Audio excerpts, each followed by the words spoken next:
పడినప్పుడు అధికారం కోల్పోయినప్పుడు Bharatiya Janata party central గవర్నమెంట్లో అధికారం లేదు.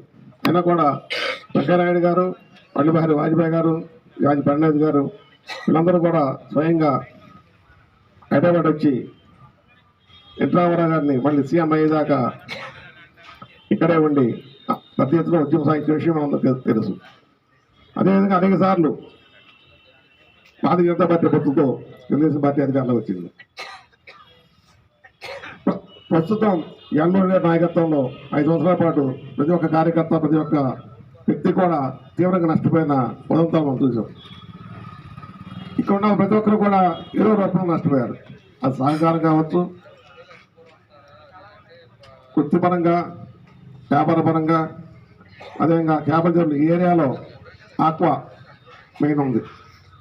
ఆక్వాకి రూపాయల కరెంటు ఇచ్చే సందర్భంలో ఈరోజు ఒక యూనిట్కి 5 రూపాయలకి ఉపయోగిస్తున్న సందర్భం.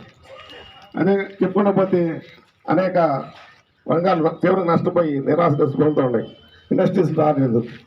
ఇవన్నీ దృష్టిలో పెట్టుకుని మాత్రమే భారతీయ జనతా పార్టీ, జనసేన, టీడీపీ పొత్తు పెట్టుకుని ఈ రాక్షస ప్రభుత్వాన్ని ఖండించడం కోసం పోరాడాలన్న ఉద్దేశంతో ఈ పొత్తు పెట్టుకున్నాం.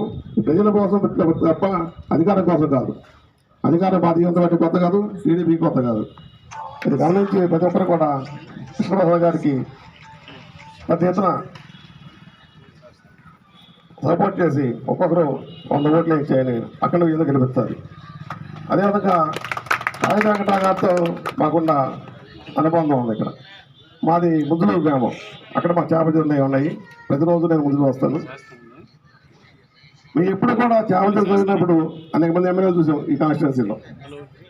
రాజీ వెంకటరావు గారు ఎమ్మెల్యే ఉండగా ఏ రోజు కూడా చేపల చెరువు చదువుకోవడానికి మనసు వచ్చిన దాఖలాలు. అది ఎంప్లాయీస్ కావచ్చు, ఆయనకి కావచ్చు. దేవుడు మాకు డబ్బులు కావాలి, ఆ డబ్బులు ఇస్తే తావండి, ఇలా తావడానికి లేదని ఆంక్షలు పెట్టాల. అదే ఇసుక ఎంత ఎత్తున దోపిడీ జరిగిందో మీకు తెలుసు గత 5 సంవత్సరాలుగా.